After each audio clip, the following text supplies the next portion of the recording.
This young man, Omar Jahwar, was 23 years old, working as a full-time paid employee of the Texas prison system inside Gainesville Prison. And he was paid to do gang mediation inside between black and brown gangs, between black and black gangs.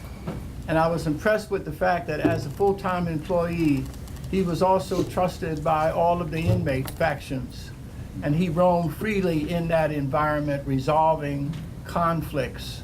And I knew that this was a very special person. And so I said to him, if you can do this inside the prison, you can do that inside the community. And so we summoned him out and helped start Vision Regeneration in South Dallas. And I'd like Omar to talk about what have you been able to do in terms of reaching gang members, reaching people that everybody else said that are useless to even try. Well, first, Bob, thank you for allowing us to come, and I appreciate the opportunity to share. And as Bob said, I'm Omar Jahwar from Dallas, Texas, and when I was much younger and much smaller, I was a prison worker. And I think the thing, I tell people all the time, they ask me, how did I do it? And I say, well, you got to be young and unintelligent. No, I'm just playing. But you got to be, you have to be a little bit off kilter to believe you can go into a prison and do some of the stuff I was doing. It's funny, I'll start with this story and answer your point. One of the young men who were in prison, the way I met Bob was through a prisoner. He was leaving the prison and he was coming to D.C. He was kicked out of Texas. He could not return to Texas. That's how bad his behavior was, and the state had banned him from being released to Texas. So we found an aunt in D.C., and so he came to D.C., but he was still motivated by the teachings that we had taught him inside the prison. And the brother called me and said, Brother Omar, I found this brother who talks just like you, he acts just like you. The only difference is he's old. I said, really? He said, yeah, man. And so me being very, I had a lot of vitriol and I was really serious about this, so I called Bob on the phone and I said to Bob, if you are really that committed, brother, come to the prison. I was in my heyday and I was challenging him to come to the prison and do what you do in prison. He said, I'll be there in a month. And he brought his whole team to the prison and did a book signing and gave books away to all of the inmates and then he said those words that he just said to you, he said those to me. If you can do this in the prison, let me help you do it in the community. And so what we've done is we've asked that, in my opinion, the most effective tool in deterring violence and gangs are soldiers who are committed and who are not afraid. But they're usually the most underutilized because people are afraid to talk to the soldiers. See, if you don't know how or who to reach, you normally become under siege by what you see. And you can misdiagnose them as all useless. But they are the most useful tools that you can ever have, is a person who is committed and is not afraid. See, they are not afraid of the environment, they control the environment, and they're committed. And here's the second thing I want you to know, is that poverty and pain does not mean a person is not motivated. Right. They may be miscalculated, but it don't mean that they are lethargic. Most people assume that those who are in poverty think that that's a permanent condition. But in their mind, they coming out some way.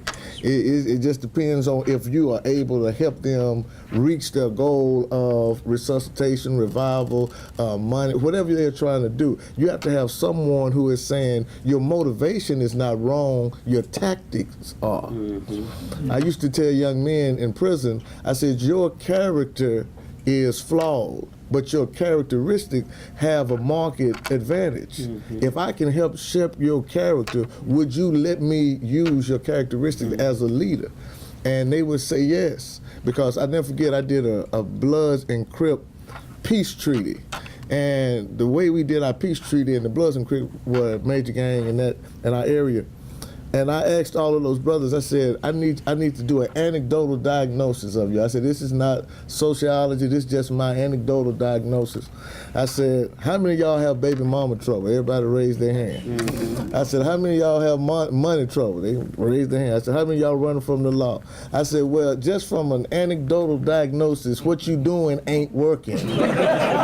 So, do you want me to help you? I said, yeah. I said, all right. We can start from there. See, so so our dialogue did not come from their being victims or they victimizers. It was the condition is not permanent. Can I help you change it? Mm-hmm. And so they then were led to a position of being a hero rather than being a villain. Mm-hmm. So when you transform someone's thought of themselves, it's easy for them to translate that to others. Right. So they start looking at themselves as a different person. Right. And then when I would lead them to Bob in forums like this is what they were surprised with. They were surprised that there were more people for them than against them. Mm-hmm. See, when they saw that they were needed, they became more necessary. So it was harder for them to just, erase their personhood. See, if I can objectify a person, I can erase them from being important. Mm-hmm. But once you see that you have value, it's easier for you to straighten up and do the right thing. But I have some more advice. But good. And Curtis, Bob, and Paul is right. I think that stylistically, it is an intrusive model.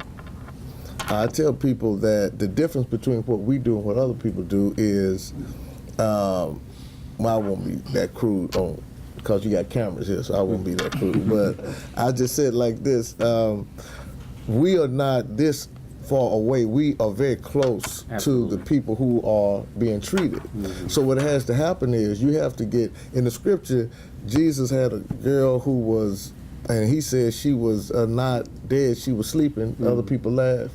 Mm-hmm. But I tell people, you got to get close enough to the victim to do proper diagnosis. Mm-hmm. Right. Some people do drive-by diagnosis, so they can't see the difference. Right. They can't see the nuances. Right. See, there is a difference. There's a fundamental difference in a person when you are close enough to hear what they're thinking and hear what they're breathing. So the difference between what we do and what someone else will do, they would try to treat them at arm's length. Mm-hmm.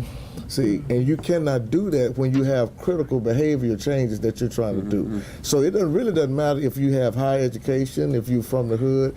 It is the strategy, and the strategy for us is very intrusive. We don't say, here is your cup, and you go in the restroom. We say, we going in the restroom with the cup with you. Right. We not embarrassed about what come out. We all gonna just wait and we gonna see. And so that's the difference. And to me, Bob, that's what you get when you have these type of intervention strategies. They are close enough to where it's not that you just can't be fooled. You are watching every subtle nuance. Yeah, so but you come trained to do that. I've seen all of you. There's also in each of you, it's just like Anton Lucky, who is here. You make a great point. When Anton, he used to be the leader of the Bloods in Dallas. He was one of the ones that you feared. I trust him with my life, literally. It's not a day that goes by that I don't talk to him. And I learn from, that's another thing. I believe that I learn from people who are talking to me. I don't just listen at them so they can get through so I can tell them what I want, what you want. I'm listening and learning from them. But like you said, I used to tell people when they would say things about Anton before he was totally transformed, they would say, well, he had a gun. I said, did he shoot you? I said, well, that's an improvement. He improved. He didn't rob you. You made a difference. No, I'm just saying, he wouldn't have shot nobody, but just making a joke. And well, we have contracts with the school system because, as I said, once these guys are transformed, they have a market advantage when it comes down to security and community liaison. So we do some contracts. We apply for grants. We have donations, and I guess since y'all do, I guess I'm gonna get in the furniture business. You might as well. I'm gonna start making something. I'm hitting the printing business. You want to introduce yourself as you? Sure, Gerard Robinson with the American Enterprise Institute. First of all, thank you for the very powerful testimony you've given and the work you do. So I'm in education. 2 questions. Number one, you work with a lot of adults who are transitioning either out of prison or out of challenging situations. What can we do on our side of the fence to better reach out or support you as you're helping adults? And particularly for you, you're working with young people, ex-gang members. What are some recommendations for us to try to help, that target population? Well, I think the first thing is I think institutional challenge is necessary in this sense. Some of the previous ideas that don't work, which have been, funded fully and researched well, we should have that same litmus test applied to us. See, so we need people like American Enterprise Institute and others to come behind us and follow us and say, what is the process? Because sometimes, like we're doing here, we're describing what we do, but I think there is a thought that it won't intellectually hold up. And it can. See, but we need intellectuals to hold up our testimony and say, it makes sense, not just it makes change. See, sometimes they say, yeah, he's changed, but it don't make sense. So they just kind of just dismiss it, you see? And so that's a real, that's a real thing we need to me right now. To this larger thing, and I'm just wondering what your thoughts are about it. Well, can I say something on You go that? ahead. I want to answer that too. I think that's what I was saying is critical. But Glenn, see, you're right. And this is what I was saying, that this is not, that we are unique in probably our, the way we do what we do, but this is not unique to what we do. See, there's an approach that is necessary. So first, you have to have an intrusive strategy. That's why I was saying that. It's not just you got to have intrusive people. Strategically, the way you platform this has to be an intrusive strategy. You have to have an invasive strategy, which is culturally invasive. In other words, you have to have people who are cultural leaders that people can trust. And then thirdly, you got to have institutional think tanks like Bob is doing.